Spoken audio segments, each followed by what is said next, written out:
Hello, welcome to Laytechs Weekly, episode 28th July 2021. Laytechs Weekly is brought to you by Laytechs, your protection from tech ignorance. My name is Sean. This week's news: Intel makes chips for Qualcomm. As part of the company's new plan to expand its manufacturing line and perhaps regain the crown in the chip-making industry, Intel announced it will launch plans to become a third-party chip maker for other brands. The project is called Intel Foundry Services, or IFS, and its first customer is none other than Qualcomm. The major maker of Android chips will see chips made by Intel in the coming years.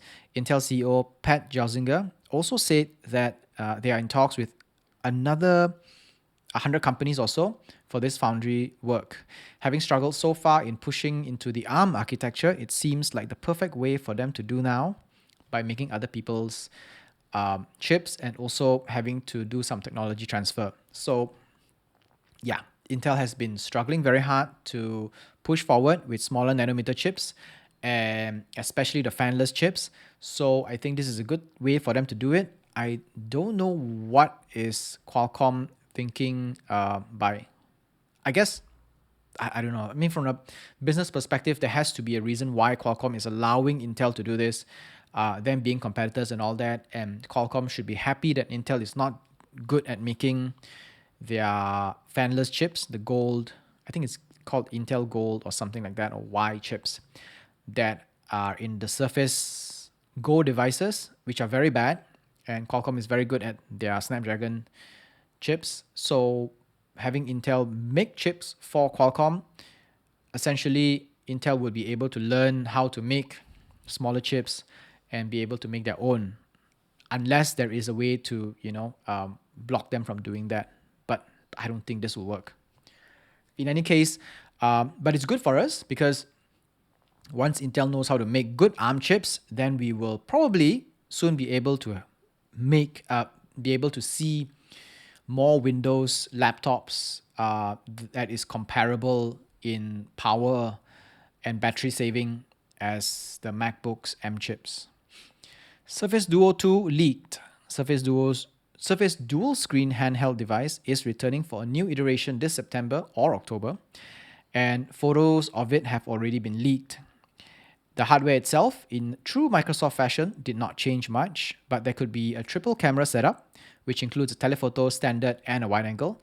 This is a welcoming change, seeing as the first version had pretty drab camera.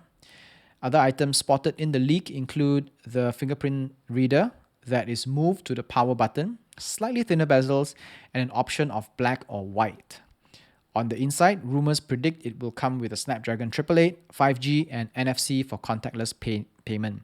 All pretty standard upgrade for any device, but it's nice that the Surface Duo 2 is seeing a second iteration, proving that Microsoft is paying attention to it and wanting to push it further, because the first one didn't do very well, but neither did the first Surface Pro, right? And now 7 generations down, the Surface Pro laptop, laptop standard 2-in-1 devices are one of the best-selling ones in the market.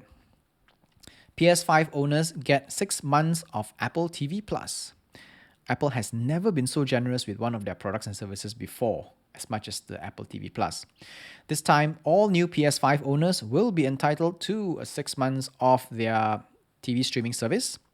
Whether or not you pay afterwards remain questionable because the platform still lacks any noteworthy content since the morning show. Apple has been trying to boost the user base for the TV Plus by giving out free subscriptions for anyone who buys any Apple products in the past few years. As their free trial ends, the company must find other ways to distribute the content to prevent numbers from dwindling. So, vanity metrics is important for Apple because that is how they sell. Say good things about themselves in the WWDC. They're kind of full of themselves. Anybody who knows what Apple is would know this. So the TV Plus isn't doing very well. So there are 2 things they can do. Number 1 is double down on content and then give out free subscriptions in order to keep the subscription numbers high, or just axe the whole thing. So knowing Apple, they're not too quick to, let go of it because vanity is important to them. So I guess they will continue to give out free subscriptions to just about anyone who buys anything from anywhere. and hopefully they will eventually be able to sign up some good content and make some good content. They do need content. It really doesn't matter who they give the Apple Plus subscriptions to. What matters is if the content in there, if there are always a lot of content, and if it's good. If it's not, then there's no point. No Samsung Note this year, sadly. As Samsung's Unpacked event nears, it is clear now that the Note line will not be released, not this year at least. According to an official press release by Samsung to TechCrunch, they are planning to bring Note functionalities, including the S Pen, to more devices across the ecosystem, including the new Fold models. So, the question now is, when is a Note no longer a Note? When other devices have the same screen size, Note used to be the biggest one, right? Not anymore.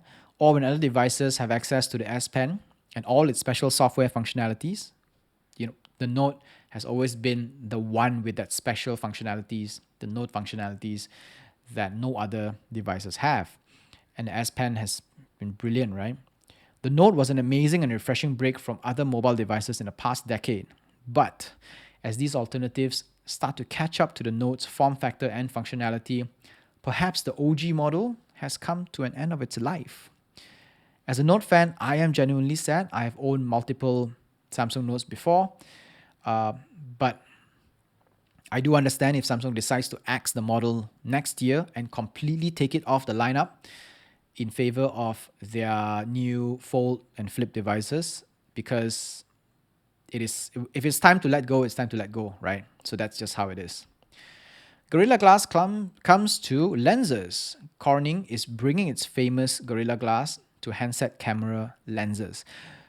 Beginning with Samsung models, the DX and the DX Plus range of damage-resistant screens can improve the optical performance of cameras by letting more light in, which will also reduce ghosting as well. Ghosting is when you take a photo of something and then you see a kind of like a reflection or a green color ghosting of it some in one corner. At the moment, camera makers are working with specialist suppliers like Zeiss that supply a special coating that boosts light transmission while suppressing flares and ghosting effects. With Gorilla's new lens technology, phone makers may not need specialized coating as much as they used to. So essentially what's going to happen now is maybe in the first two generations of this new DX and DX Plus camera lens glasses, they will only be available in flagship models because they're expensive, right? But as these technologies trickle down over the 2 years or 3 years, we will start to see them in mid-range and lower range model cameras. And with that, these camera makers will rely less and less on specialist coating suppliers like Zeiss and all these Hasselblad and everything. So then what happens is that we will all probably get better quality cameras that last longer, because coating, they deplete after a while. So yeah, that's good news to all people who like to take photos with their cameras. That's all for Laytechs Weekly this week. Laytechs Weekly is available on Anchor FM, Overcast, Google Podcasts, Spotify, Pocket Casts, Radio Public, and more. Our full videos are available on YouTube, and I post bits and clips on Instagram and Facebook. If you like Laytechs Weekly, it would really help if you could rate and review it on the podcast feed of your choice and on YouTube, so more can discover it. Laytechs Weekly is on the lookout for a regular co-host to bring more depth to the show. If you're interested, simply drop me an email at seanbqt@hotmail.com. That's all for Laytechs Weekly episode 28th July 2021. My name is Sean. See you next week. Bye-bye.